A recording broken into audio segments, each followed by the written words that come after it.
Ano ang kwento sa likod ng kantang Tears in Heaven? Welcome back to my channel, class! Ako muli si Professor Ipaliwanag ng University of Life. At sa episode na ito, pag-uusapan natin ang isa sa pinakamasakit na kantang na isulat sa kasaysayan ng musika, ang Tears in Heaven. Ang kwento ng pangungulila ng amang si Eric Clapton, pag-usapan natin dito sa The Taglish Explainer.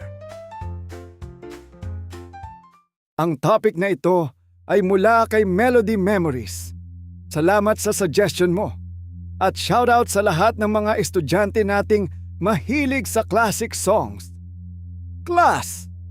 May mga kanta kasing masarap pakinggan. May mga kantang nakakasayaw. May mga kantang nakaka-inlove. Pero may mga kanta ring parang may sariling kaluluwa. Mga kantang kapag narinig mo, parang may kurot sa puso kahit hindi mo alam kung bakit. Isa na rito ang Tears in Heaven. Kapag narinig mo ang linyang, "Would you know my name if I saw you in heaven?" Parang simpleng tanong lang, pero para sa taong sumulat nito, isa itong tanong na ipinanganak mula sa isang trahedyang halos imposibleng tanggapin. Si Eric Clapton ay isa sa pinakadakilang gitarista sa kasaysayan ng musika. Ipinanganak siya noong March 30, 1945 sa England. Nakilala siya bilang miyembro ng mga banda tulad ng The Yardbirds, Cream, Derek and the Dominos, at kalaunan ay naging matagumpay na solo artist. Sa mundo ng rock music, isa siyang alamat. Pero noong 1991, hindi lang siya rockstar. Isa rin siyang ama. Mayroon siyang 4 years old na anak na lalaki na ang pangalan ay Connor. At ayon sa mga kaibigan at pamilya ni Clapton, nagsisimula pa lamang siyang maging mas aktibong bahagi ng buhay ng kanyang anak.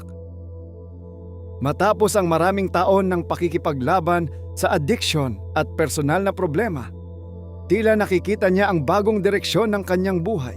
Pero noong March 20, 1991, isang trahedya ang yumanig sa kanyang mundo.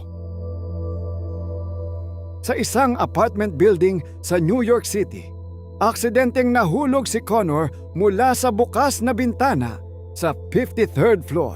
4 years old lamang siya. Class, mahirap ilarawan ang sakit ng ganoong pangyayari. Isang araw kasama mo ang anak mo. Kinabukasan, wala na siya. At para kay Eric Clapton, tila tumigil ang oras. Maraming araw siyang hindi nagpakita sa publiko. Hindi nagbigay ng mahabang pahayag. Hindi naghahanap ng paliwanag.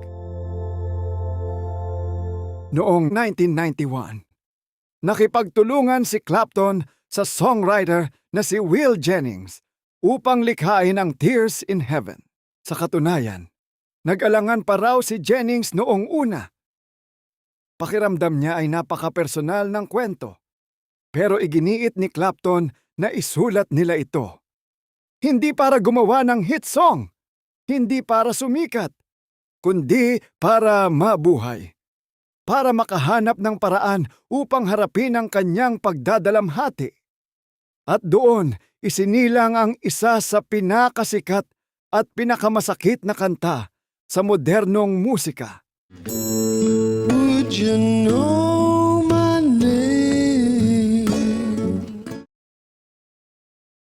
Kapag pinakinggan mo ang lyrics nito, mapapansin mong wala itong galit. Wala itong pagsigaw, wala itong paninisi. Sa halip, puro tanong, makikilala mo pa ba ako? Magiging pareho pa rin kaya tayo? Matutulungan mo ba akong tumayo kung magkikita tayo muli? Parang isang ama na tahimik na nakikipag-usap sa anak na hindi na niya mayakap. Siguro dahil totoo ang sakit na pinanggalingan nito. Sa totoong buhay, Ang matinding kalungkutan ay hindi laging maingay. Minsan tahimik lang. Yung bakanteng upuan sa hapagkainan. Yung laruan na hindi na nagagalaw. Yung kwartong dati ay puno ng tawanan pero ngayon ay tahimik na. Noong inilabas ang Tears in Heaven noong 1992, mabilis itong sumikat sa buong mundo. Nanalo ito ng 3 Grammy Awards kabilang ang Song of the Year, Record of the Year, Best Male Pop Vocal Performance. Naging isa rin ito sa pinakamatagumpay na kanta sa buong career ni Eric Clapton. Pero para sa kanya, higit pa sa awards ang kahulugan nito. Ayon mismo kay Clapton, ang kanta ay naging bahagi ng kanyang paghilom. Parang tulay pabalik sa sarili niyang buhay matapos ang napakalaking pagkawala. Noong 2004, mahigit 1 dekada matapos mamatay si Connor, nagdesisyon si Clapton na alisin na ang Tears in Heaven sa kanyang regular na live performances. Hindi dahil nakalimutan na niya ang kanyang anak, kundi dahil hindi na niya kailangang bumalik sa parehong sugat upang maalala siya. Nandoon pa rin ang alaala, nandoon pa rin ang pagmamahal, pero iba na ang paraan ng pag-alala.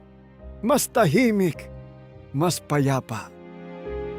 Matapos ang trahedyang pagkamatay ng kanyang 4 years old na anak na si Connor, sa halip na sumigaw sa galit o sisihin ng mundo, ginamit ni Clapton ang musika upang ilabas ang kanyang pagdadalamhati.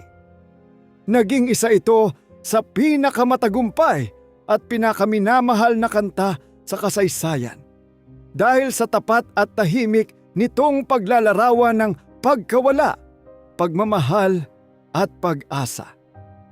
Ako si Professor Ipaliwanag ng University of Life at tandaan ninyo, class, may mga kantang sumisikat dahil maganda ang melodya. May mga kantang sumisikat dahil maganda ang boses. Pero may mga kantang nabubuhay magpakailanman dahil totoo ang sakit na nasa likod nito.